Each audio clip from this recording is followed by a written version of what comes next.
Yeah. So it's okay. So it's not that you shouldn't store it. You can store it.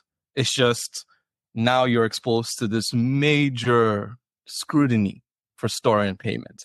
So therefore, that level of scrutiny serves as a deterrent for people that actually want to store it, right? Or for entities that want to store it. So therefore, when, PCI based analysts or security analysts that deal with PCI, they get introduced into an environment or a merchant's environment, and they say, hey, could you consult for us? Usually the first things that professional or consultant is doing is, the first question is most likely going to be, do you store credit card data? And if the answer is yes, the next thing would be, how can we not store credit card data?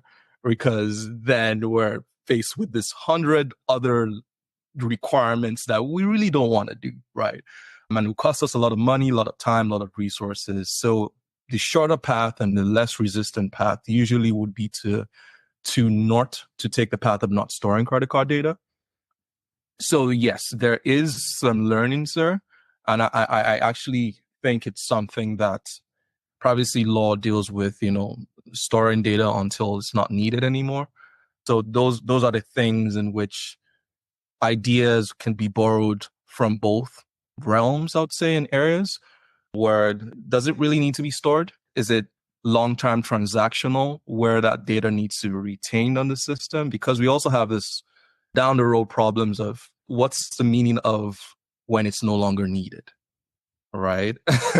That's the usual common question. What does no longer needed mean, right? So there comes the separate set of challenges of subjectivity when it comes to requirement. As we know, many of the requirements that you introduced, especially by Europe, are not nitty-gritty enough where where they say don't store it past 30 days, don't store it, it's like don't store it until it's longer needed, and that introduces interpretation.